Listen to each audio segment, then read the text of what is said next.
why do the 49ers try to lowball players? Like Deebo Samuel, I feel like the 49ers are lowballing his contract. I don't know, It's but how that Parag does business, man. It's how he got the job. What he does is he saves the Yorks money. I think 20 years ago, what happened? Let me take you some history lesson. There was a change in ownership, and also there was the implementation of the salary cap. And the old ownership didn't understand how that worked. They were in salary cap hell, meaning their finances were all messed up. Parag came in and sort of fixed things for them.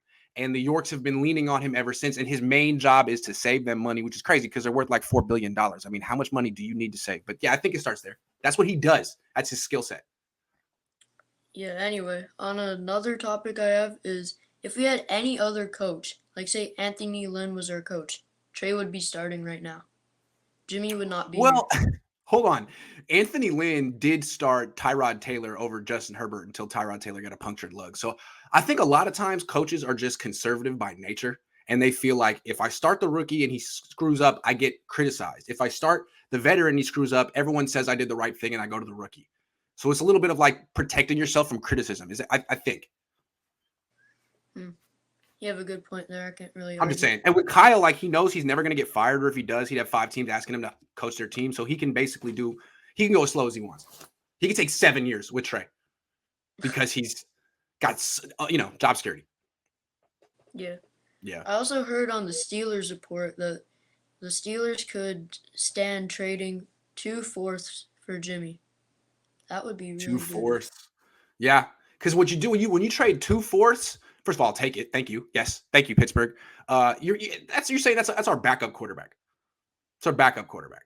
So I don't understand why they would do. I mean, I guess if you want them to back up Mason Rudolph, or they're going to draft. See, they might draft a quarterback in round 1. You don't know. They could take Malik Willis. They could take Sam Howell, Matt Corral, Kenny Pickett, one of those dudes in round 2 and start him Well, and feel like he's just as good as freaking Jimmy. So maybe they're bringing in Jimmy as a backup or someone to compete. the problem with all those quarterbacks in the draft is it's not the Steelers type of quarterback. They like a quarterback that's accurate, like Ben Roethlisberger when he was in his prime. Not last year Ben Roethlisberger, but when he had enough juice to actually be a good quarterback. They They want a usually like player like that. They don't want a player that one read take off in the rookie year. They want someone who goes through the read like Mac Jones.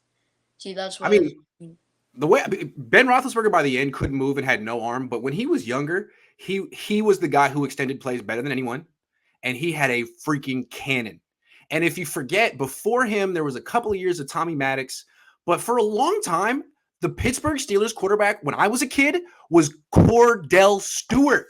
The original, not the original, but one of the original dual threat guys. He was not a super efficient passer, but they won a ton of games with Cordell Stewart. I mean, the Steelers have been way ahead of the curve on this for these types of quarterbacks, not just pocket passers. That's not what Ben was originally, and I don't see them being interested in a guy like Jimmy Garoppolo. They've never been interested. They'd be more interested in a guy like Trey Lance, Malik Willis. That's the way I see it. But Carson Wentz. If I could be wrong, watch them to get Jimmy Garoppolo. I'll have to delete this. The But evidence. I feel like the Steelers usually have like quarterbacks that can actually throw. You see, like if they had Lamar Jackson usually just runs and stuff. He's so called a running back. But anyway, that's all I have for you, Grant. All right, Michael. Good to see you again.